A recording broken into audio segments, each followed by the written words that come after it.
Bien. Je crois que je vais tirer au sort le candidat suivant.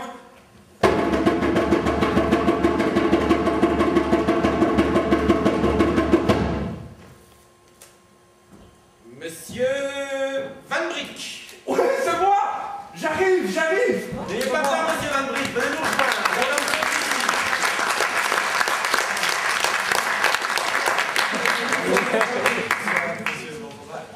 Voilà, présentez-vous en quelques mots. Ouais, bonjour, je m'appelle Eric Alexandre Van Brick. C'est bizarre hein, comme nom, mais c'est parce que ma mère voulait que je porte les deux prénoms de mes grands-parents, Eric Alexandre Van Brick.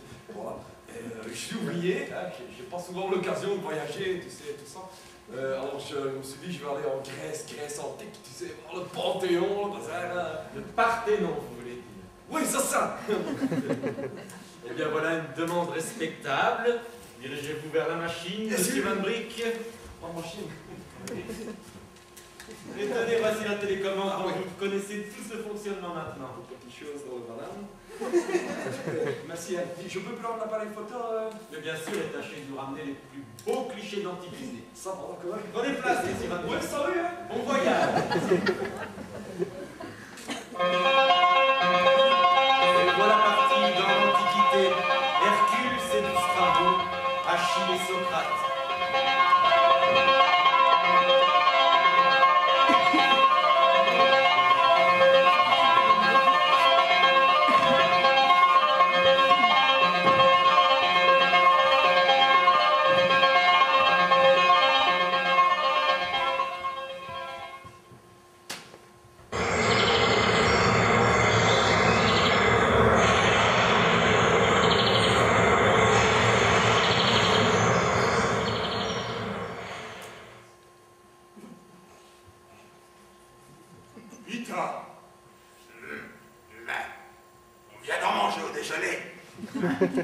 Des feuilles de vigne. Bof, moi, les légumes, tout ça.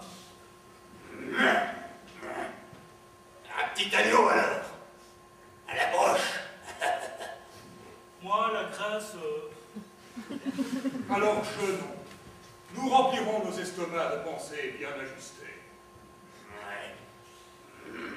Ou alors, une orgie. Ouais. Et femmes!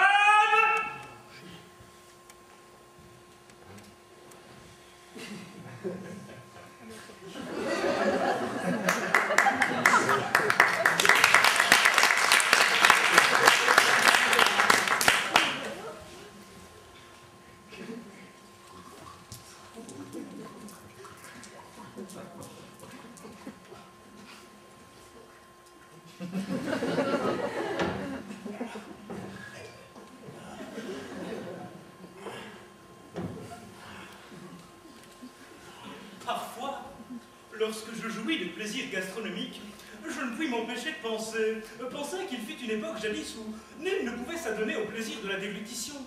L'acte de manger n'était alors qu'intimité honteuse et coupable, semblable à celle que nous inspirent aujourd'hui nos appétits défécatoires. L'art était abandonné aux fous, les temples, désespérément vides.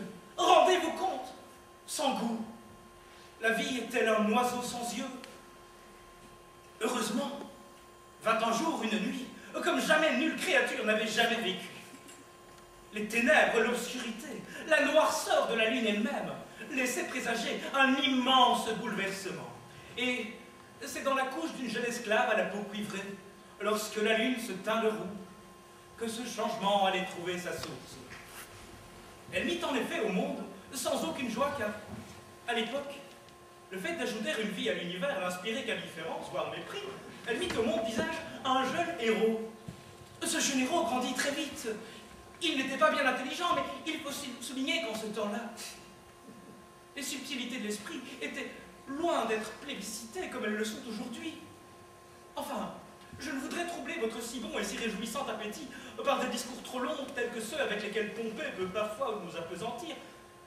C'est pourquoi je m'en tiendrai à ceci. Mangeons.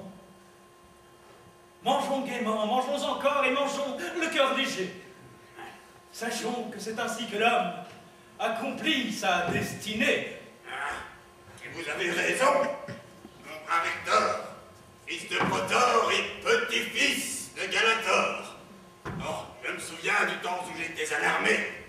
Nous, les Spartiates, on y entre à l'âge de 10 ans. Ça vous forge le muscle et le caractère. Mais vous, les Athéniens, vous n'êtes que des mollassons. Vous passez vos journées en orgie et autres discours inutiles. Mais enfin, Platoon, s'il vous plaît, vous aussi vous appréciez les orgies, je pense. Et quoi qu'il en soit... Silence! Silence, silence!